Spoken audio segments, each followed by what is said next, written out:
Nirmati Property Management. Contact 7667008999. அன்னை furnitures, அன்னை திருமண சீர்வரிசை பொருட்கள், டிவி, ஃபிரிட்ஜ், வாஷிங் மெஷின் உள்ளிட்ட 200க்கும் மேற்பட்ட பொருட்கள் அடங்கிய திருமண சீர்வரிசை ரூபாய் 99,000 மட்டுமே. தமிழகம் முழுவதும் இலவச டோர் டெலிவரி. தொடர்புக்கு 7550144440 9345044044.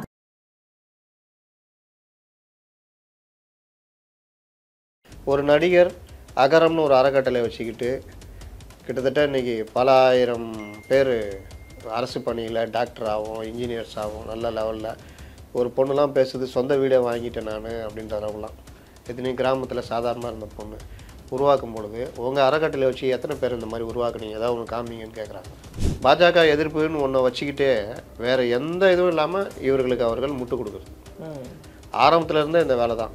இன்றைக்கி உட்காந்துட்டு இவர்கள் பெரியார் அதெல்லாம் பேசுகிறாங்க. பெரியார் 73 வரைக்கும் 67 வரைக்கும் யாரை ஆதரிச்சிட்டு இருந்தார்? கொஞ்சம் ஏதோ ஒரு 100-200 வாங்கிட்டு ஏதோ சின்ன கோயிலில் ஏதோ பண்ணிக்கிட்டு போய்கிட்டு இருக்கு. அவரை போய் பூணூல் அறுக்கிற போராட்டம் அறுத்தீங்கன்னா அவர் என்ன பூணூல் அறுத்துட்டியா? அப்போ நான் என்ன பண்ணுறது? இனிமேல் நீ பெரியார் இது ஆகிடு திகாவில் சேர்ந்து ஒன்று சேர்ந்துருவாரா? ஏன்னா இவர்கள் நீங்கள் பார்த்தீங்கன்னா திமுகவுடைய விஷயங்களை மற்றவர்கள் அட்டாக் பண்ணுறதுக்கு பேசுவாங்க, சமூக நீதினுவாங்க.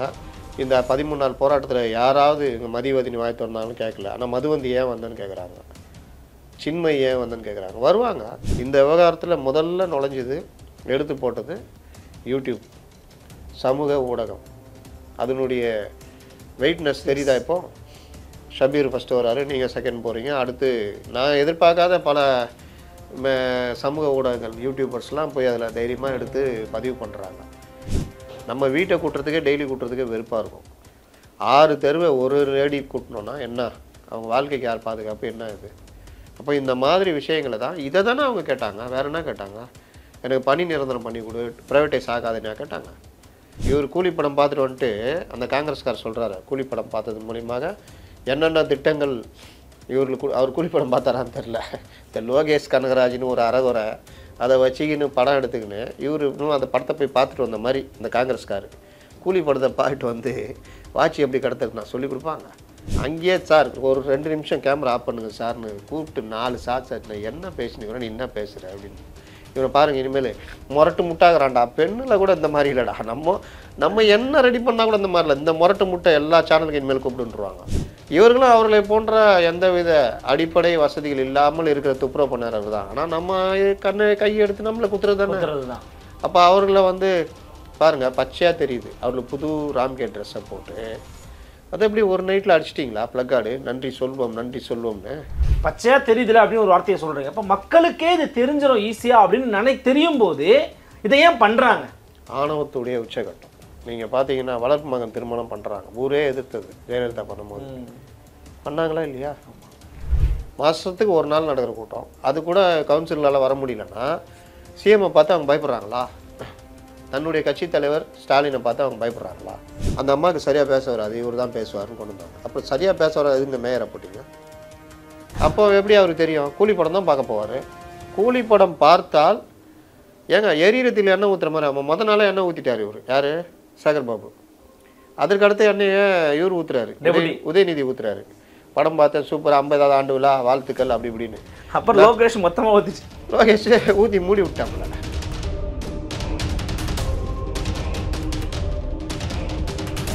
நலம் தரும் நல்லார் சித்த மருத்துவமனை இதய நோய், சர்க்கரை நோய், பக்கவாதம், சிறுநீரக பிரச்சனை, தண்டுவடம் மற்றும் மூட்டு பிரச்சனைகளுக்கு மிகச்சிறந்த மருத்துவமனை கிருஷ்ணகிரி, சென்னை மற்றும் மதுரை.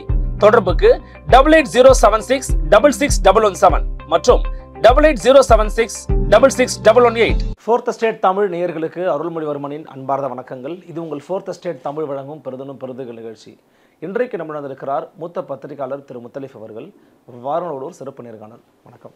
வணக்கம். எப்படி இருக்கீங்க? நல்லா இருக்கு. தொடர்ச்சியாக பார்த்துக்கிட்டு இருக்கிறோம். தூய்மை பணியாளருடைய போராட்டம் அப்படிங்கிறது இன்னும் ஓயலை. நாங்கள் தொடர்ச்சியாக போராடுவோம் அப்படின்னு அந்த மக்கள் இன்றைக்கி விகடன் கழித்திருக்கிற பேட்டில் கூட சொல்லியிருக்கிறாங்க. ஆனால் அந்த தூய்மை பணியாளர்கள் முதலமைச்சரை சந்தித்து நன்றி தெரிவித்து அவரோட அமர்ந்து தேநீர் அருந்திட்டு போயிருக்கிறோம். அவர்களுக்கான சிறப்பு திட்டங்களை அமலாக்கியிருக்கிறாங்க. எனவே ஐயா வீரமணி அவர்கள் சொல்கிறாங்க, தூய்மை பணியாளர்கள் நம்மளுடைய மக்கள் நலன் காக்கும் முதல்வரை நம்பணும் அப்படின்னு சொல்லி பேசியிருக்காங்க. தூய்மை பணியாளர்கள் ரொம்ப விடாப்படியாக இருக்கிறாங்களோ? தூய்மை பணியாளர்கள் மக்கள் நலன் காக்கும் முதல்வருடன் இருக்கணும் அப்படின்னு சொல்கிறதுக்கு வீரமணிக்கு என்ன தகுதி இருக்குது அப்படின்றதான் முதல் கேள்வி. சமூக நீதி அரசு, சமூக நீதிக்கான இயக்கம்னு பேசிக்கிட்டு ஒரு நாளாவது முன்னால் ரொம்ப சிம்பிளாக நான் ஒரு இதில் பார்த்தேன். ஒரு நடிகர் அகரம்னு ஒரு அறக்கட்டளை வச்சுக்கிட்டு கிட்டத்தட்ட இன்றைக்கி பல ஆயிரம் பேர் அரசு பணியில் டாக்டர் ஆகும், இன்ஜினியர்ஸ் ஆகும், நல்ல லெவலில். ஒரு பொண்ணுலாம் பேசுது, சொந்த வீடை வாங்கிட்டேன் நான் அப்படின்ற அளவுலாம். எத்தனையும் கிராமத்தில் சாதாரணமாக இருந்த பொண்ணு உருவாக்கும் பொழுது உங்கள் அறக்கட்டளை வச்சு எத்தனை பேர் இந்த மாதிரி உருவாக்குனீங்க, ஏதாவது ஒன்று காமிங்கன்னு கேட்குறாங்க. தெரியுதா? ரொம்ப இதெல்லாம் முகத்தில் அடிக்கிறார் போன்ற கேள்விகள் இதெல்லாம். இதற்கெல்லாம் இவங்கள்ட்ட பதிலே இருக்காது. இன்னொரு பக்கம் பாஜக எதிர்ப்புன்னு ஒன்றை வச்சுக்கிட்டே வேறு எந்த இதுவும் இல்லாமல் இவர்களுக்கு அவர்கள் முட்டு கொடுக்குறது. ஆரம்பத்தில் இருந்தே இந்த வேலை தான். இன்றைக்கி உட்காந்துட்டு இவர்கள் பெரியார் அதெல்லாம் பேசுகிறாங்க. பெரியார் 73 வரைக்கும் 67 வரைக்கும் யாரை ஆதரிச்சிட்டு இருந்தார்? திமுக வரவே கூடாதுன்னு எவ்வளோ விமர்சனம் பண்ணியிருக்காரு. இவங்க பெரியார் அவ்வளோ விமர்சனம் பண்ணியிருக்காங்க. இன்னொன்று, திராவிடர் கழகம் வந்து எந்த காலத்திலையும் மக்களுக்கான போராட்டம், பொருளாதார போராட்டம், விலைவாசி உயர்வு மற்ற விஷயங்களுக்காக ஒரு தடவை கூட நின்னதே கிடையாது. அவர்கள் செய்வதெல்லாம் பாஜகவை வளர்ப்பது. பாஜக வளர்ப்பதா? எதனால பாஜக வளர்க்க போறான்றீங்க? நீங்கள் ஒரு பகுத்தறிவு பிரச்சாரமோ இல்லை தெய்வ நம்பிக்கையிலையோன்றத ஒருத்தரை ஏற்றுக்கிற மாதிரி சொல்கிறது தான் ஒரு பிரச்சாரம். அதுதான் உங்களுடைய நோக்கமாக இருக்கணும். ஆனால் நீங்கள் பண்ணுறது எல்லாம் அந்த மக்களை இன்னும் தூண்டி விட்டு அதன் மூலியமாக பாஜக பக்கம், சும்மா கூட அவன் திமுக அதிமுக பக்கம் இருப்பான், அவனை வந்து பாஜக பக்கம் தள்ளுற வேலையை தான் இவர்கள் இத்தனை வருஷம். இல்லை, பெரும்பாலான மக்கள் என்ன விஷயத்தை பின்பற்றுகிறார்களோ அதை பேசுறது அல்ல திராவிடர் கழகத்தோட வேலை. அவங்களுக்குன்னு ஒரு நாத்திக கொள்கை இருக்குது, அவங்களுக்குன்னு இறைமறுப்பு கொள்கை இருக்குது, அதை பரப்புறதுன்னு அவங்க வேலை. அவங்களுக்குன்னு ஒரு நாத்திக கொள்கை இருக்குது, அவங்களுக்குன்னு இறைமறுப்பு கொள்கைன்னு அவங்களோட வச்சுக்க வேண்டியதானே.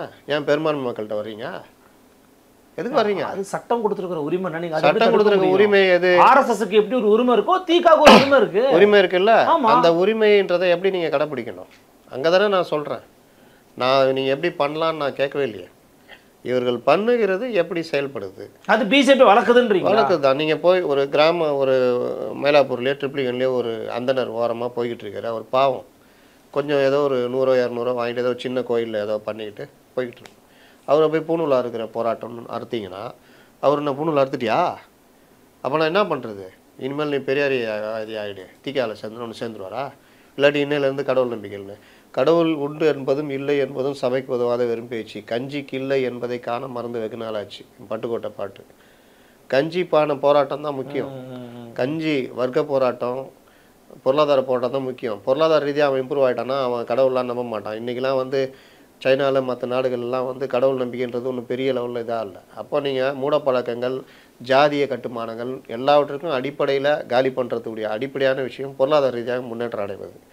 இன்றைக்கி பெண்கள் இந்த அளவுக்கு வந்து நிற்கிறாங்க, பெண் அடிமைத்தனத்தை வேறு எடுத்துட்டு வந்து நிற்கிறாங்க அப்படின்னா அதுக்கு அடிப்படையாக அமைஞ்சது எது? பெண்கள் கையில் பொருளாதாரம் போயிருக்குது. இல்லை, இந்த விவகாரத்தில் அவர் வந்து முதலமைச்சர் நன்றி தெரிவிச்சிருக்கிறாரு. காலையில் உணவு கொடுக்குறேன்னு சொல்லியிருக்கிறாரு முதலமைச்சர். உங்களுக்கெல்லாம் மரணம் அடைஞ்சிட்டிங்கன்னா 10 லட்ச ரூபா கொடுக்குறேன்னு சொல்லியிருக்கிறாரு. சிறப்பு மருத்துவ முகாம்கள் அமைக்கிறேன்னு இருக்காரு, நலவாரியம் கொடுக்குறேன்னு இருக்காரு. இதெல்லாம் யார் செய்வாங்க அப்படின்னு கேட்குறாங்கல்ல. இந்த விவகாரத்தில் நம்ம தீகா பற்றி பேசியிருந்தோம். அவர் ஏன் இந்த மாதிரி பண்ணால் அதுக்கு இவருக்கு அருகதை இல்லைன்றதுக்காக தான் இந்த விஷயத்தை நான் சொல்லியிருக்கேன். ஏன்னா இவர்கள் நீங்கள் பார்த்தீங்கன்னா திமுகவுடைய விஷயங்களை மற்றவர்கள் அட்டாக் பண்ணுறதுக்கு பேசுவாங்க, சமூக நீதினுவாங்க. இந்த 13 நாள் போராட்டத்தில் யாராவது இங்கே மதிவதினி வாய் திறந்தாலும் கேட்கல. ஆனால் மதுவந்தி ஏன் வந்தேன்னு கேட்குறாங்க, சின்மை ஏன் வந்தேன்னு கேட்குறாங்க. வருவாங்க. ஒருத்தன் பாதிக்கப்பட்டு ரோட்டில் உளுந்து கிடக்குறான், அடிப்பட்டு மண்டை உடைஞ்சு கிடக்குறான்னா அவனை தூக்குறத நீ ஏன் போய் தூக்கணும் அப்படின்னா, நீ தூக்கு, நீ வேடிக்கையில் பார்க்குற, இடித்தவனுக்கு சொந்தக்காரனாகிற நீ. அப்போ யாரோ ரோட்டில் போகிறவங்க தூக்க தான் செய்வாங்க. அப்படி தான் வராங்க. அப்போ இவர்கள் இந்த இதுதான் இவர்கள் தான் அப்படின்னா இதுவும். இந்த போராட்டம் பல்வேறு வகைகளில் பல்வேறு கட்டங்களை கடந்து 13ஆவது நாள் நீதிமன்ற தீர்ப்பு. அந்த நீதிமன்றத்துக்கு யார் போனான்னு பார்த்தா சேகர் பாபுவுடைய தனம் அறக்கட்டளையுடைய நிர்வாகி தேன்மொழின்றவங்க போனாங்கன்றது இப்போ எல்லா இடத்துலையும் எடுத்து போட்டு அதிமுக ஐடிபிக்கு எடுத்து போட்டுக்கிட்டு இருக்கிறாங்க. அப்போ அந்த தேன்மொழின்றவங்க இவ்வளோ பணம் செலவழித்து அந்த பிளாட்பாரத்தில், சென்னையில் எங்கேயுமே பிளாட்பாரம் ஆக்கிரமிப்பு கிடையாது. நீங்கள் பார்த்தீங்கன்னா ஒரு மாதிரி அப்பர் மிடில் கிளாஸு, ஒரு மாதிரி மனநிலையில் இருக்கிறவனுக்கு எது கண்ணில் கொடுத்தோம்னா பிளாட்பாரம் கடைகள். அவன் பாவம் அதை வச்சு ஒரு நாளைக்கு 100-200 ஒரு மழை பெஞ்சாவோ இது இந்த கவுன்சிலர் கமிஷனு, போலீஸ்காரன் கமிஷன், அதுன்னு ஏதோ கடையை போட்டு அவன் படைப்பான். அவன் தான் அவன் கண்ணில் உறுத்துவான். பெரும் நிறுவனங்கள் பிளாட்பாரத்தை ஆக்கிரமிச்சு வச்சுருக்கோம். கார்பரேஷன் போய் அகற்றும் போது தான் தெரியும், ஓ இதெல்லாம் ஆக்கிரமிப்பா, இவங்க ஆக்கிரமிச்சு வச்சுருந்தாங்களான்னு. அது கண்ணை உறுத்தாது. அந்த மாதிரி ஒன்று வகை தான் இவங்க வாலாஜாலேருந்து வந்து இங்கே போயிருந்தாங்களாம். சென்ட்ரல் ரயில்வே ஸ்டேஷன் போகும்போது இதாகிடுச்சான். அது இது எப்படி செட் பண்ணி அழகாக இந்த விஷயத்தை நகர்த்துறாங்க. நாடகம் தான்றீங்க, அப்பட்டமான பெரும் நாடகம். இந்த நாடகம் ஒன்று நீதிமன்றம் சொன்னது, அவர்களை போராடுகின்ற இடத்தில் இது பண்ணுங்க, அவங்கள அப்புறப்படுத்துங்க இங்கே இருந்துங்க. அப்புறப்படுத்துகிறேன்னு பேர் வழின்ற பேரில் நைட்டு 12 மணிக்கு மேலே ஏன் அப்புறப்படுத்துறீங்க?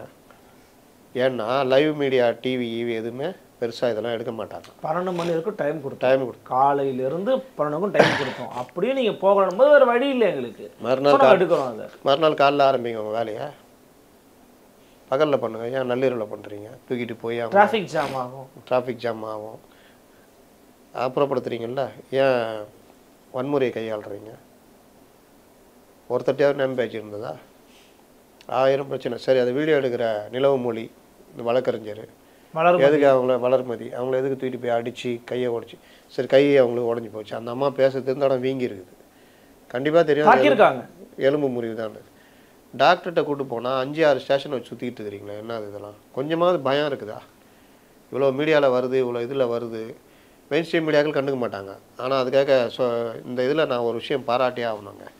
இந்த விவகாரம் வந்த பொழுது, இந்த இவர்கள் 13 நாள் போராடின பொழுது, அந்த விவகாரத்தை மெயின் ஸ்ட்ரீம் மீடியாக்கள்லாம் வந்து எடுத்துகிட்டு அங்கே கொண்டு போனால் உடனே ஃபோன் வந்துடும், தூக்கி வாரம் போட்டுருவாங்க. இது ஒரு நடக்கிற மாதிரியே சும்மா அப்படி போகிற போக்கில் அப்படி போகிற மாதிரி.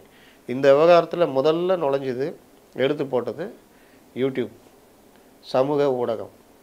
அதனுடைய வெயிட்னஸ் தெரியுதா? இப்போது ஷபீர் ஃபஸ்ட்டு வராரு, நீங்கள் செகண்ட் போகிறீங்க. அடுத்து நான் எதிர்பார்க்காத பல சமூக ஊடகங்கள் யூடியூபர்ஸ்லாம் போய் அதில் தைரியமாக எடுத்து பதிவு பண்ணுறாங்க. நான் அதில் இன்னொன்று பார்க்காது, நீ அந்த மேயருக்கு என்ன தான் எழுதி கொடுத்தாலும் ஒப்பிக்க தெரியல. ஆனால் அந்த எளிய மக்கள் அவங்க என்ன, நீங்கள் மேயரி அவங்களே வச்சா இங்கே இருக்கும், சாதாரணமாக பேசுகிறாங்க. அவங்கள எழுதியாக கொடுத்தாங்க, அவங்க பிரச்சனை மேலேருந்து பேசுகிறாங்க. அப்படி பேசுகிறாங்க. கேள்விகள், உன் கூட தான் உட்காந்தாரு, உன் பக்கத்தில் உட்காந்து சாப்பிட்டாரு, உனக்கு டீ ஊற்றி கொடுத்தாரு, நல்லாக்கிறியான்னு கேட்டார், அவரை போயின்னு இந்த அம்மா பேசுது. இது கேள்விக்கு கிண்டலுக்குரிய மாறுது. அங்கே என்ன பதில் வருது? என் கூட உட்காந்து சாப்பிட்டானா, ஏன் நான் சாப்பிட்ற தட்டிலேருந்து எடுத்து சாப்பிட்டாரு, அவர் பக்கத்தில் எல்லாம் போட்டு தானே சாப்பிட்டாரு, இதில் என்ன பெருசாக இருக்குது? டீ குடிச்சாருன்னா என் கிளாஸ், நான் டீ குடித்த கிளாஸில் அவர் குடிச்சாரு, அவர் பக்கத்தில் டீ குடிச்சார், இதில் என்ன பெரிய இது சொல்கிறது? என்ன பெருமை இருக்குன்னு தான் அந்த அம்மா கேட்குது. அப்போ எவ்வளோ எளிமையாக பதிலடி வருது. இந்த மாதிரி நடக்கிற போராட்டத்தை இவர்கள் உளவுத்துறையும் சரி மற்றவங்களும் சரி எனக்கு என்னென்னு விட்டாங்க. என்ன காரணம்? அந்த ராம்கே உள்ளே வரான்னா இவர்கள் இது கார்பரேஷனுடைய ஒப்பந்த தொழிலாளிகள். அப்போ நீங்கள் வந்து அவனை ஒப்பந்தம் போடும் பொழுது இவர்கள் எங்களுடைய ஒப்பந்த தொழிலாளர் தான் தொடருவார்கள், அவர்களுக்கான சம்பளத்தை நீ இப்படி பே பண்ணிடணும். நிறுவனம் மாறுறதுனால கூடுதலாக 2000-3000 அவங்களுக்கு எக்ஸ்ட்ராவாக இது பண்ணணும்.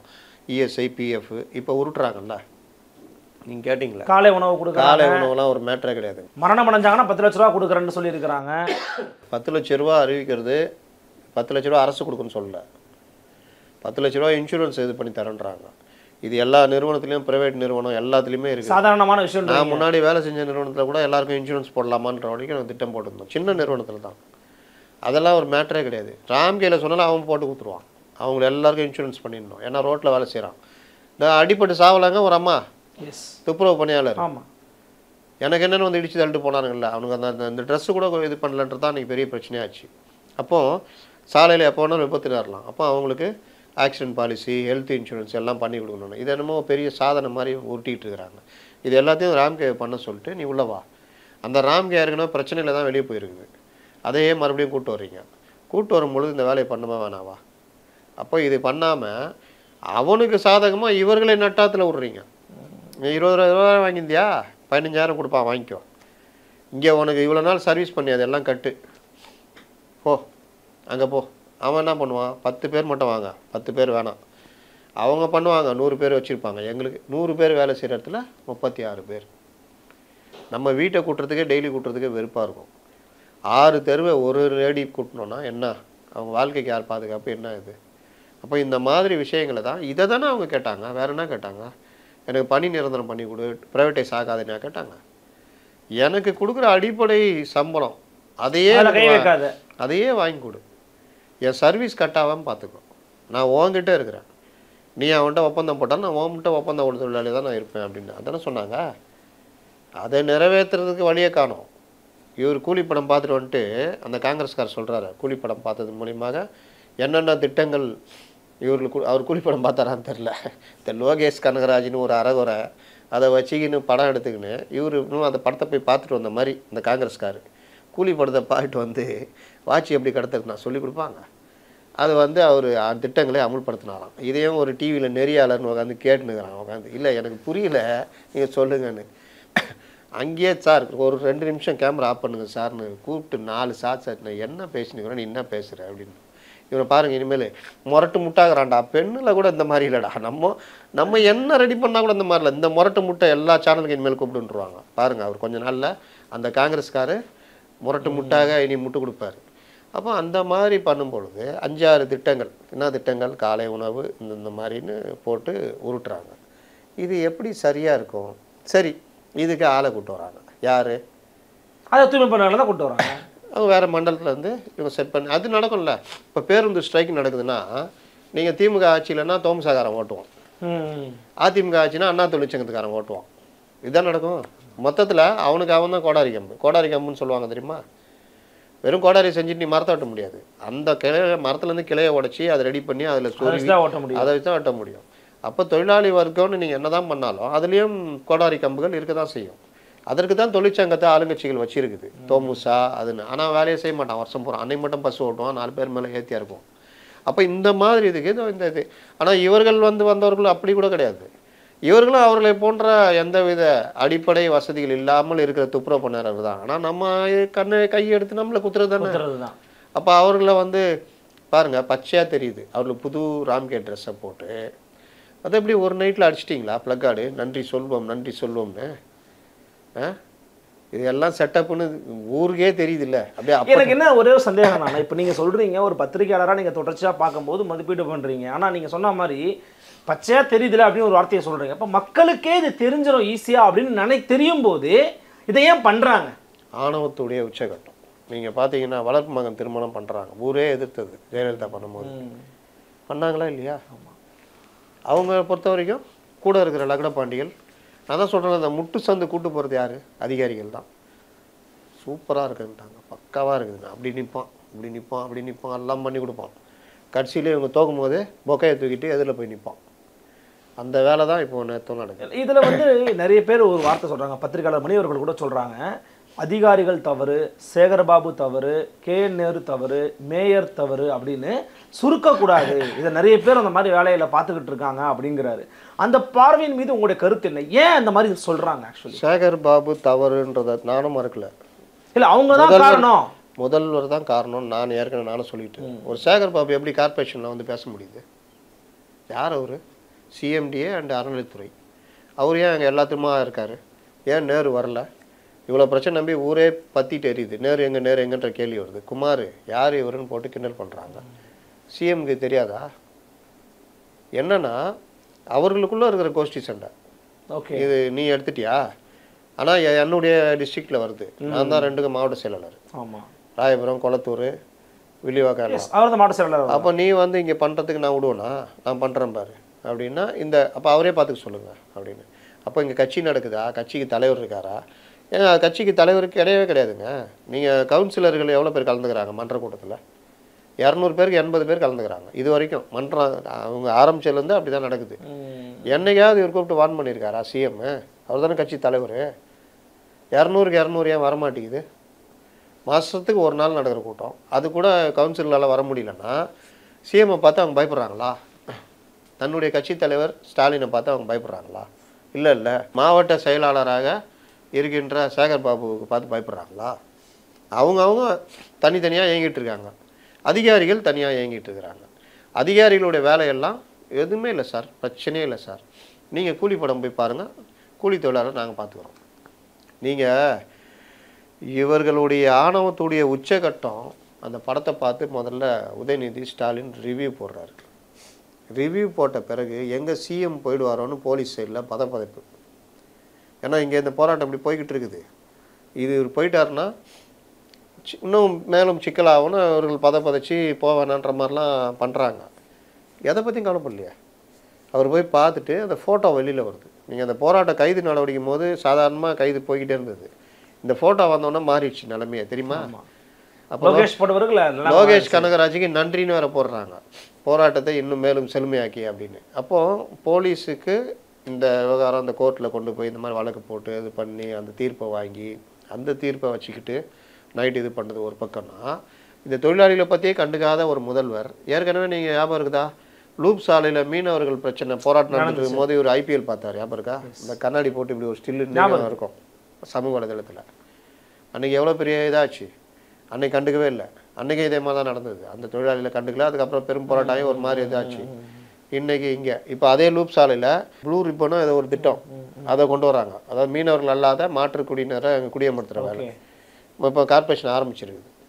அப்போ இவர்களுக்கு எளிய மக்கள் பற்றி என்னையுமே கவலை இல்லை. சின்னமலையில் நேற்று ஒரு இது போட்டு காமிக்கிறாங்க, சின்னமலை அந்த சைடு குடிசை பகுதி ஆளுங்க. கமல்ஹாசன் கூட போய் சீன்லாம் போட்டார், அவருக்கு தான் அவர் பார்ட் டைம் அரசியல் அது ஒரு டைம். இன்றைக்கி அவங்கள அப்புறப்படுத்திட்டாங்க. அந்த இடத்துல ஒரு பெரிய நிறுவனம் இது கட்டியிருக்குது, பில்டிங்லாம் கட்டியிருக்குது. அப்போ எளிய மக்களை இந்த இங்கே இருக்கிற ஆதிக்குடிகளை அப்புறப்படுத்துறது, மறுகுடியமர்த்தல்ன்ற பேரில் அப்புறப்படுத்துகிற ஏற்பாடு எல்லாத்தையும் 2 கவர்மெண்ட்டுமே பண்ணிச்சு. அதில் இவர்கள் வந்தோன்னு ரொம்ப வேகப்படுத்துறாங்க. அவர்களாவது எதுலேயும் சேர்த்தி இல்லை. அவங்க சமூக நீதி பேசலை, பெரியாரிசம் பேசலை, மற்ற பேசலை, திராவிடம் பேசலை. நீங்கள் இதெல்லாம் பேசிக்கிட்டு திராவிடத்தினுடைய பூர்வக்குடிகள் சொல்லிக்கிறவங்கள தான் நீங்கள் மறுகுடியமர்த்தல் பண்ணுறீங்க. சரி, அது யாருக்கு நீங்கள் உதவி பண்ணுறீங்கன்னு பார்த்தீங்கன்னா எங்கேயோ இருந்து வர அதர் ஸ்டேட்டு, அதுதான் திராவிடன் விட்டுறாங்க போல. இல்லை, இந்த போராட்டம் தோல்வியுடைய காரணமே உள்ள புகுந்த நீலம் அமைப்பினர் தான், உள்ள புகுந்த சீமான் போன்றவர்கள் தான், உள்ள புகுந்த மற்ற தலித் ஆக்டிவிஸ்டுகள் தான் இந்த போராட்டம் தோல்வியுடையவே காரணம்னு சொல்றாங்க திமுகவே ஆதரவாளர்கள். ஒரு காலத்தில் நீங்கள் என்ன பண்ணீங்க, அதிமுக ஆட்சியில் நீங்கள் என்ன பண்ணீங்க? கோவனை கூட்டு சுற்றுல கோவன் யார்? இப்போ எங்கே போனார் கோவன்? கோவன் வாயில் எதையும் திணிச்சிட்டிங்களா? இப்போது அதே கோவனை கூப்பிட்டு சுற்றுனீங்கல்ல. அப்போது மதுவிலக்கு எதிரான அந்த இது டாஸ்மார்க்கு எதிரான போராட்டத்தெல்லாம் பண்ணீங்கல்ல. சாத்தான் குளத்தில் இதே நடிகைகளை வச்சு தானே ட்வீட் போட வச்சிங்க. இன்றைக்கி மட்டும் சின்மயி மதுவந்தி வந்தால் கசக்குது, அன்னைக்கு அன்சிகா மற்றவங்களை வச்சு ட்வீட் போட்டிங்களா? அப்போ இனிச்சதா? போராட்டம்னு வந்தால் எதிர்கட்சிகள் அந்த வேலை என்ன கேட்டால் பண்ணலைன்னு நம்முடைய குறைபாடு. ஏடிஎம்கே என்னங்க பண்ணிச்சு இதில்? அவங்களுக்கு குற்ற உணர்ச்சி. அங்கே தான் வந்தால் 10 மண்டலம் நம்ம ஆக்கணுமே, அதை கேள்வி கேட்பாங்களான்னு அவங்களுக்கு குற்ற உணர்ச்சி. இந்த நீ திருமாவளவன் கேட்குறாருல, எளிய மக்களின் காவலர், பட்டியலின மக்களுக்காக கட்சி நடத்துகிறவர் என்ன கேள்வி கேட்குறாரு? 10 மண்டலம் அவங்க ஆக்குனாங்களே, அவங்க தான் முதலில் இதை பண்ணது. அது கூட அவருக்கு தெரியல. முதல்ல பண்ணது யார்? ஸ்டாலின். இருக்கும்போது ஓனிக்ஸ் வந்ததில்ல, 2 மண்டலத்துக்கு ஓனிக்ஸ் கொண்டு வந்தாங்க. முதல்ல அவங்க தானே ஆக்குனாங்க. ஆனால் இவர் உட்காந்து 10 மண்டலம் ஆக்கணும். அவங்கள கேளுங்களேன்னா அவங்களும் கேட்போம். அவங்கள கேட்டு நாங்கள் வந்தால் இதெல்லாம் மாற்றுறோம், நாங்கள் பண்ணுறோன்னு சொன்னனால தானே உங்களை கொண்டு வந்தாங்க. அவன் 10 குத்து குத்துனானே, எங்கால 2 குத்து தானே குத்திக்கிறாப்புல, அதுக்கு வாங்கிக்கிங்கன்னா தாங்க முடியாதா அப்படின்னு கேட்குறாரு திருமாவளவன். அப்போது இந்த விவகாரத்தில் எதிர்கட்சிகள் சரியாக செயல்படலான்றது குற்றச்சாட்டு. ஒரு திருமாவளவன் நீலம் அமைப்புலாம் ஏன் வர்றாங்க? நீலம் அமைப்பு வருவாங்க ஏன் தெரியுமா? ஆம்ஸ்ட்ராங்கு கொலைக்கு பிறகு அவர்கள் பட்டியலின மக்களுக்காக ஒரு அமைப்பாக திரண்டு கொண்டிருக்கிறார்கள். ஆம்ஸ்ட்ராங் வைஃப் வந்து உட்காந்தாங்களா இல்லையா? பிஎஸ்பி ஆம்ஸ்ட்ராங் வந்தாங்க. அப்போது அந்த அமைப்புகள் திரளுகிறது. நாளைக்கு விசிக்காக மாற்றாக அவர்கள் உருவாவார்கள். எங்கே நீங்கள் கைவிடுகிறீர்களோ அங்கே இருந்து புதிதாக சில விஷயங்கள் முளைக்க தொடங்கிவிடும். திருமாவளவன் நீ ஆளுங்கட்சியோடு சேர்ந்துக்கிட்டு நீ உக்காந்துட்டு போராட்டத்தெல்லாம் நிறைவேற்றி கொடுத்துட்டாங்க, சண்முகம் சொல்கிறாரு தீர்மானங்கள்லாம் அரசுக்கு கெட்ட பேர் வந்து விடாமல் பார்த்து கொள்ளுங்கள். அரசுக்கு இப்படி தான் கவலைப்படுறாங்களே தவிர இது தப்பு இதுன்னு போராடல. அப்போ உங்கள் இடத்துல இன்னொரு கம்யூனிஸ்ட் பார்ட்டின்னு ஒன்று சிபின்னு போட்டு சென்னையில் ஃபார்ம் ஆகுதுல்ல, இந்த மக்கள் அந்த ஆஃபீஸில் தான் உட்காந்துருக்காங்க. என்கிட்ட கூட அம்பத்தூரில் கம்யூனிஸ்ட் கட்சி அலுவலகத்தில் உட்காந்துருக்காங்க. அம்பத்தூரில் கம்யூனிஸ்ட் கட்சி அலுவலகமா? பரவாயில்லையா, இவங்கெல்லாம் மார்க்சிஸ்டுகள் எதாவது பண்ணுவாங்கன்னு போயிட்டாங்களான்னு பார்த்தா அது அந்த பாரதியுடைய அந்த அமைப்புன்னு நினைக்கிறேன். எங்கள் மக்கள் வந்து எது நமக்கு இதோ அதை தேடி ஓடுவாங்க. நீலம் அமைப்பு இன்றைக்கி இப்படி இருக்குது, நாளைக்கு சீமான் மாதிரி நாம் தமிழர் கட்சி. சீமான் எப்படி வந்தார்? நடிகராக வந்தார். பாரதிராஜா தலைமையில் பாக்கியராஜ், இது பாரதிராஜா தலைமையில் சத்யராஜ், சீமான் இவங்கெல்லாம் வச்சுக்கிட்டு இலங்கை மக்களுக்காக ஒரு போராட்டத்தை 2009 ஆரம்பித்தாங்க. அப்போல்லாம் நான்லாம் போய் பேட்டிலாம் எடுத்திருக்கேன். ரொம்ப சாதாரணமாக சீமான்லாம் வருவார் போவார். சத்யராஜ் தான் முதல்ல பல்டி அடிச்சுட்டு ஓடினார். இன்றைக்கி இருக்காரு பல்டி அடிச்சு ஓடினார். நானே அப்போ சீமான்ட்டே நேரடியாக கேட்டோம், எங்கே அந்த வள்ளூர் கோட்டத்தில் அந்த 4th ஃப்ரேம் அந்த இதுக்கிட்டு தான் என்னங்க பண்ணுறது, அது அவருடைய இது, அவர் போகிறாருன்னாரு சீமான். அதே சீமான் 2010க்கு பிறகு மாறி இன்றைக்கி ஒரு பெரிய கட்சி பெரிய தலைவராக இருக்கார்ல. சீமான் அன்னைக்கு எப்படி வளர்ந்து வர முடிஞ்சது? அப்படி நீங்கள் நீலம் ரஞ்சித் நாளைக்கு வரலாம்ல, எளிய மக்களுடைய இதாக மாறி வரலாம்ல. அதுக்கப்புறம் அவங்க எப்படி நிற்கிறாங்க? அவங்களால தான் தோல்வி அடைஞ்சதேன்றாங்க. போராட்டத்தின் தோல்விக்கு காரணம் இவங்க தான், உள்ள பூந்துட்டாங்க அப்படின்றாங்க. இல்லாட்டி வெற்றி அடைஞ்சு சரி, வெற்றி அடைஞ்சு என்ன பண்ணணும்? கோரிக்கை நிறைவேற்றணும். அது யார் நிறைவேற்றணும்? அரசாங்கம் நிறைவேற்றணும். அரசாங்கம் தான் நிறைவேற்றலையே, அதனால தானே போராட்டமே தலைகீழ இருக்குது. நீங்கள் நிறைவேற்றி கொடுக்க வேண்டியதானே? அவங்கள அங்கேயே ஒரு நாள் உட்காந்தாங்க, 2 நாள் உட்காந்தாங்க, 4 நாள் உட்காந்தாங்க, 5 நாள் உட்காந்தாங்க. யாராவது கண்டுக்கிட்டீங்களா? நீங்கள் வாட்டில் எனக்கு என்னென்னு போயிட்டு வந்திருந்தீங்க. முதலமைச்சர் எதுக்கு இருக்காரு, உளவுத்துறை எதுக்கு இருக்குது, ரிப்போர்ட் போடாதா? இது என்ன பிரச்சனை பாருங்கன்னு சேகர் பாபுங்கிற தனிநபர்கிட்ட கொடுக்குறீங்களே. அவர் எல்லாத்தையுமே ஒரு வெறுப்போட தானே அணுகிறவர். அவர் ஒரு அரசியல்வாதிக்குரிய பக்குவம் அவர்கிட்ட தான் பதில் சொல்லுவேன், உனக்கு பதில் சொல்ல மாட்டாங்க. அதுதான் சொல்கிறேன். எல்லா விஷயத்துலையுமே தான் தோன்றித்தனமாக தன்னுடைய அந்த ஒரு மனப்பான்மையோடு அணுகிறவர் எப்படிங்க ஒரு நல்ல தலைவராக இருக்க முடியும்? சேகர் பாபு மேலே அந்த விமர்சனம் உண்டா இல்லையா? இவ்வளோ நாளாக நீங்கள் மேயர் கூட போயிட்டு வந்தீங்க, இது பண்ணீங்க. மேயர் பாருங்கள், பட்டியலினத்தை சேர்ந்த பெண் ஒருவர் வரணும்னு சொல்லிட்டு அதுக்கு தகுதியான ஒரு ஆளை தேர்ந்தெடுக்க முடியுது அவங்களால? உங்கள் கட்சியில் இருக்கு இல்லையா? நிற்க வைக்கும் போது நிற்க வைக்க வேண்டியதானே? அவங்கவுங்க இஷ்டப்பட்ட ஆளை ஒரு பொம்மை மாதிரி கொண்டு வந்து உட்கார வச்சிட்டிங்க. அந்த மாதிரி தமிழ் கூட ஒழுங்காக பேச வரல, எல்லார் வாயும் பார்த்துக்கிட்டு இருக்கிறாங்க. அப்போது அவங்களுக்கு கூட இன்னும் பதில் சொல்லுவாருன்னு சேகர் பாபு கொண்டு வந்தாங்க. பத்திரிகைகளும் அதை பற்றி கண்டுக்காமல் அந்த அம்மாவுக்கு சரியாக பேச வராது, இவர் தான் பேசுவார்னு கொண்டு வந்தாங்க. அப்புறம் சரியாக பேச வராது இந்த மேயரை போட்டிங்க. அதுக்கு ஒரு அமைச்சரா? இதுக்கு முன்னாடி ஸ்டாலின் மேயர் இருந்தப்போ ஒரு அமைச்சர் கூடயே நின்று இருந்தாரா? இல்லை மாசு இருக்கும்போது ஒரு அமைச்சர் கூடயே இருந்திருந்தாரா? இல்லை சைதி துரைசாமி இருக்கும்போது ஒரு அமைச்சர் கூடயே நின்று இருந்தாரா? எப்போவாவது உள்ளாட்சித்துறை அமைச்சர்கள் வருவாங்க, அது ஒரு புரோட்டோக்கால், அவர் கூட இருப்பார். மற்றபடி சென்னைக்கு மேயர் அவங்க தானே ஏங்கினாங்க. அதுனா இப்போ மட்டும் எல்லா ப்ரெஸ் மீட்லேயும் இவர் இல்லாமல் பார்க்க முடியுமா? அதுக்கு பிறகு இவரே வந்து பேச்சுவார்த்தையிலும் கலந்துக்குவாராம். சரி, பேச்சுவார்த்தையில் கலந்து ஒரு முடிவு எடுக்கிறாங்க, கொள்கை முடிவு எடுக்கிறாங்க. ராம்கே வேணான்னு சேகர்பாபு முடிவு பண்ணுறான்னு வச்சுக்கோங்க. அதை அமல்படுத்த முடியுமா? நீங்கள் என்ன ஒரு ரெப்ரசன்டேட்டிவ் குழுன்னு அமைச்சு அதில் கவர்மெண்ட் அனுப்புதுன்னா கூட ஓகே. அப்போது துறை அமைச்சர் இருக்கணும், கூட யாராவது இருப்பாங்க. துறை அமைச்சர் எங்கே போனாலும் தெரியாது. அவர் வந்து பேட்டி கொடுக்குறாரு. அவர் நான் ஓன்லாம் பேச மாட்டேன், ஓன் தான் பேசுவேன், நாங்கள் எப்போ கொடுத்தாங்க அப்படி இப்படின்னு ஒன்று எப்படி மாறிடுச்சுன்னா, குமார் யார் இவர் அப்படி மாறிச்சா? அது வரைக்கும் கேள்வி கேட்காதவர்கள் பத்திரிகைகள், சமூக ஊடகங்கள், ஆமாம் இவர் யாருங்க, இவருக்கு கார்பரேஷன் என்னங்க சம்மந்தம்? இந்த கேள்வி வந்துச்சா இல்லையா? வந்துச்சு. இது வந்த பிறகாவது அவரை அங்கே போகக்கூடாமல் பண்ணுமா இல்லையா? ஒரு முதலமைச்சர், துணை முதலமைச்சர் சென்னையில் தானே இருக்கார். துணை முதலமைச்சர் தான் காரை தானே ஓட்டிகிட்டு போகிறார், தெரியுங்களா? இப்போ அவரே எடுத்து காரை எடுத்து சிஎம் கார் யூஸ் பண்ணாருன்னு சொன்னாங்க. அதான் இப்போ அவர் எடுத்து தனியாக சுற்ற ஆரம்பிச்சிட்டாரு. முன்ன சுற்றிட்டு இருப்பார். அந்த மாதிரி இப்போ அந்த ப்ரோட்டோக்கால்லாம் கிடையாது. டெபுட்டி யாருடைய இதுவும் இல்லாமல் தனியாகவே சுற்றுறாரு. அந்த மாதிரி தனியாக தூக்கின்னு வர வேண்டியதானேங்க. இல்லை உங்க படைப்பதிகளும் தட்டிட்டு வாங்க, வருங்கால திமுக தலைவர், வருங்கால முதல்வர் பயிற்சி எடுத்துக்கலாம்ல. இந்த மாதிரி போராட்டத்தில் தானே பயிற்சி எடுக்க முடியும். இது என்ன மாதிரி விளைவுகளை ஏற்படுத்தியிருக்கு சார்? இப்போ திமுகவுக்கு இது எப்படிப்பட்ட ஒரு செட்பேக்கை ஏற்படுத்தியிருக்கா? ஏன்னா அவங்க என்ன நினைக்கிறாங்கன்னா, வாக்கு ரீதியாக 2000 பேர் இருப்பாங்களா ஓட்டு போடுறதுக்கு, மக்கள் ஓட்டு தான் போட போகிறாங்கன்ற மனநிலையில் இருக்கிறாங்களோ? எம்ஜிஆர் எவ்வளோ பேருக்கு உதவி பண்ணியிருப்பார் அவர் வாழ்க்கையில்? 1 லட்சம் பேர், நிறைய பேருக்கு. ஆமாம், 1 லட்சம் பேர் இருப்பாங்க. 6.5 கோடி மக்கள் என்ன சொல்கிறான்? அவனுக்கு உதவி பண்ண மாதிரி தானே வல்லல்னு சொல்கிறான். நீங்கள் நான் மறுக்க முடியுமா? நான் கேட்குறேன் உங்களை, நீங்கள் மறுப்பீங்களா? எம்ஜிஆர் உதவிலாம் பண்ண மறக்க மாட்டேன் நான்.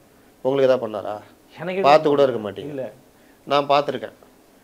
எனக்கு என்ன எதாவது பண்ணாரா எம்ஜிஆர்? ஆனால் நம்ம எல்லாரும் நான் விரும்புகிறோம்ல, நல்ல மனுஷன் இவ்வளோ கொடுப்பார் யார்? ஏன்? அது ஒரு வீழ்ச்சி. ஓகே, போராட்டம், அந்த வேவ் போய் ரீச் ஆகுன்றீங்க நீங்கள். போராட்டமாக அப்படிதாங்க. 2 மண்டலம் 1300 தொழிலாளிகள். அவனுடைய போராட்டம் கன்னியாகுமரி வரைக்கும் நேற்று ரீச் ஆகிடுச்சா இல்லையா? ஆச்சா இல்லையா? ஆச்சு. எண்ணங்கள் பரவும் அரசுக்கு எதிராக. நீங்கள் நல்லா புரிஞ்சுக்கிங்க, இது வந்து பெரிய டிராபேக்கு. சென்னையில் டிஎம்கேக்கு பெரிய டிராபேக். இந்த சேகர் பாபுன்னா தனசேகர்னு ஒருத்தர் ஆடி இருந்தார், கேக நகர் தனசேகரன். அவர் தோத்தது அப்படி எல்லாரும் கொண்டாடினாங்க, திமுகலே கொண்டாடினாங்க. இப்போ ஒரு பேரை வந்து ஒரு கொலை கேஸில் உள்ள போனார். ஆனால் இப்போ பழகம் தான் வந்து காவல்துறை திட்டமிட்டு ஒரு கொலை பண்ணியிருக்காரு. சரி, அதாம்மா, அது கிட்டத்தட்ட அது கொலை கேஸ், பிளான்டு மர்டர் தான். அதில் சொல்கிறது வந்து அவர் 2 ஓட்டது வேற பையன்னு கொலை கேஸ் தான். அது ஆக்சிடென்ட் மாதிரி காண்பித்த கொலை கேஸ். ஆமாம் ஆமாம். அப்போது அந்த தைரியம் வருதுன்னா அவர் எப்படி ஆடி இருப்பார் பார்த்துங்க. 2006 to 2011 அவ்வளோ ஆட்டம். சென்னையை எதிர்பார்த்தது இவர். எல்லாருமே விருகம்பாக்கம் தொகுதியை மட்டும் முதல்ல ரிசல்ட் கேட்டிருந்தாங்க, என்ன ஆச்சுன்னு. சந்திரசேகர்ன்ற ஒரு தேமுதிக இளம் வேட்பாளர் ஃபர்ஸ்ட் டைம் அவர் தோக்கடிச்சார். இப்போ இருக்காருல்ல, இவங்க கூட தோக்கடிச்சார். அப்போ அதை வந்து எல்லாருமே கொண்டாடினாங்க, திமுகவினர் உட்பட. இப்போ சேகர் பாபு தோத்தா அது நடக்கும். இப்போவும் சொல்கிறேன், பெண் எடுத்த சர்வேல சென்னையில் 4 தொகுதிகள் தவிர, அதில் டி நகரம் இருக்குது. ஓகே. டி நகர், மயிலாப்பூர், ட்ரிப்ளிகன் சேப்பாக்கு, இன்னொரு தொகுதி, குளத்தூர்லாம் கிடையாது. 4 தொகுதி தவிர 12 தொகுதிகள் சிக்கல். யாருக்கு பெரும்பான்மையாக வாய்ப்புகளாக இருக்குதுன்னு நினைக்கிறான் சொல்லியிருக்கிறாங்க அதில்? விஜய் திமுக வாக்குகளை பிரிக்கிறார். ஓகே. அப்போ யாருக்கு வாய்ப்பு அமையும்? அதிமுகவுக்கு வாய்ப்பு அமையும். அதற்கு அதிமுக உழைக்கணும், நல்ல வேட்பாளரை போடணும், நல்ல பிரச்சாரம் பண்ணணும், மக்கள் பிரச்சனைகளை பட்டுன்னு பண்ணணும். ஏதோ இப்போ பண்ணிக்கிட்டு இருக்காரு, முன்னாடி விட ஏதோ பரவாயில்லன்னு போகுது. அப்போது ஸ்பாய்லர் வந்து இவர் வின்னர் கிடையாது, ஸ்பாய்லர். தாவேகா வந்து ஸ்பாய்லர். அப்போது இந்த பயத்தில் இவர்கள் இறங்கி பண்ணுறாங்க. சேகர் பாபு துறைமுகத்தில் நிற்பாரான்னு தெரியாதான். ஏன்னா துறைமுகத்தில் தாவேகாவை சேர்ந்த ராஜேஷ்னு ஒருத்தர், அவர் போட்டி போட்டார்னா சேகர் பாபு தோற்பது உறுதின்றாங்க. வினோஜி நின்னா வினோஜி ஜெயிக்கிறதுக்கு வாய்ப்பு இருக்குன்றாங்க. போனோட வினோஜ் ஸ்டஃப் கொடுத்தாரு வினோஜ். அப்போ சேகர் பாபு இந்த இடம் ஆர்கே நகருக்கு போக வாய்ப்பு இருக்குன்னு. அப்போ தெரியுதா இவர்கள் நிலைமை? நீங்கள் ஆனால் இப்படி நிலைமை இருக்குன்னு தெரிஞ்சுமே அவங்க இப்படி நடந்துக்கிறாங்களே. நீங்கள் அதை தானே அதிகாரிகள்னு சொல்கிறேன். நீங்கள் வெளியில் வர்றீங்க, என்னாச்சு கார்பரேஷன்? அது ஒன்றும் இல்லை சார், நைட்டே இது பண்ணி பேசிச்சு அனுப்பிச்சிச்சு. அண்ணன் சேகர் பாபு அண்ணன் தான் நல்லா இது பண்ணாங்க. தான் நீங்கள் எதையும் பார்க்கலன்னா, ஜெயலலிதாட்ட ஒரு நல்ல பியூட்டி என்னன்னா இவங்களாம் சொல்லுவாங்க, பாயஸ் கடனுக்குள்ளே உட்காந்துக்கிறாங்க, கொடநாட்டுக்கு போயிடுறாங்கன்னு. எங்கே இருந்தாலும் அவங்க கையில் தகவல் பக்காவாக இருக்கும். தகவல் கொடுக்காத அதிகாரி நம்ம பணியில் இருக்க முடியாதுன்னு தெரியும். அதனால் பயந்து போயாவது தகவலை சொல்லுவான். உண்மை ஏதோ பொய் ஏதோ தகவலை கொடுத்துருவான். அவர் இருந்த உளவுத்துறை அதிகாரிகள் 2 பேர் எனக்கு ரொம்ப தெரியும். அவங்கள்ட்ட கேட்டப்பெல்லாம் நாங்கள் பயந்து போய் இது பண்ணாலும் கொடுத்துருவோம். ஓகே. கொடுக்காம மாற்றதை விட கொடுத்து அவங்கள சமாளிச்சிக்கலான்றதான் எங்களுடைய. அப்போது ஒரு டெரராக இருந்தாங்க, பயந்து போயாவது கொடுத்துருவாங்க.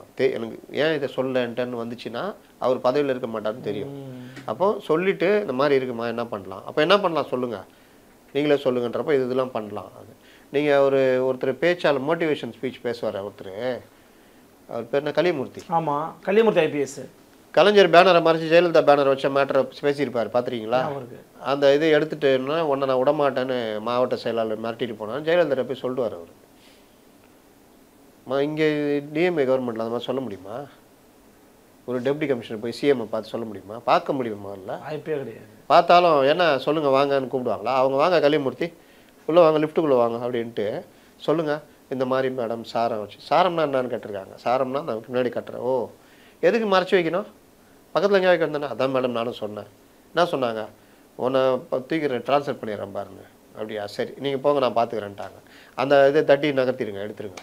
இல்லை அது அப்போவே நம்ம அப்புறம் பார்த்தாச்சு. ஓகே, நல்ல வேலை செஞ்சு போங்க. மறுநாள் மாவட்ட செயலர் மாற்றிட்டாங்க. இதாங்க நிர்வாகம். இப்போ கட்சிக்காரனுக்கு பயம் இருக்கும்ல, தேவையில்லாத வேலை பண்ணால் பிடிக்காது. இன்றைக்கி அதுவாக நடக்குது. கார்பரேஷன் கவுன்சிலர்கள் ரொம்ப ஆட்டம் போட்டாங்க. கட்சிக்கு அதனால் கெட்ட பேர் சென்னையில் அப்படின்னு தெரிஞ்ச உடனே ஒரு கூட்டத்தை போட்டாங்க. ஜெயலலிதா வந்தாங்க அந்த கூட்டத்துக்கு, கவுன்சிலர் கூட்டத்துக்கு. அன்றைக்கி கொடுத்த எச்சரிக்கை இருக்க, நான் அப்போது ஒரு வெப்சைட்டில் நடத்தியிருந்தோம், நியூஸ் ஃபாஸ்ட்னு. உள்ளேருந்து என்னை கூப்பிட்டு சந்தோஷமாக சொல்கிறானுங்க, சார் இந்த மாதிரிலாம் திட்டினாங்க சார். பட்டு நியூஸ் ஏற்றிட்டே இருந்தோம். அப்படி திட்டு ஒவ்வொருத்தருக்கும் தொலைச்சிருவேன், ஒருத்தர் கூட இருக்க மாட்டீங்கன்னு. தனக்கு வரும்போது போகும்போது பூசணி ஆரத்தி எடுத்தாலும் பெரிய கவுன்சிலர் ஆக்கி விட்டாங்க. வேலை செய்ய ஜனங்களோட இரு அப்படின்னு. அதுலேயே குறைபாடுகள் முரண்பாடுகள் இருக்குன்னு வச்சிங்களேன். ஆனால் தலைமைன்றது என்னன்றது சொல்ல வரேன். என்னன்னா என்னை மீறி எதுவும் நிர்வாகத்தினால இந்த ஆட்சியில் இல்லை, தப்பு பண்ணால் கூட எனக்கு தெரிஞ்சுட்டு பண்ணு, அது இருந்தது. இன்னைக்கு இல்லை. அப்போ எப்படி அவருக்கு தெரியும்? கூலி படம் தான் பார்க்க போவார்.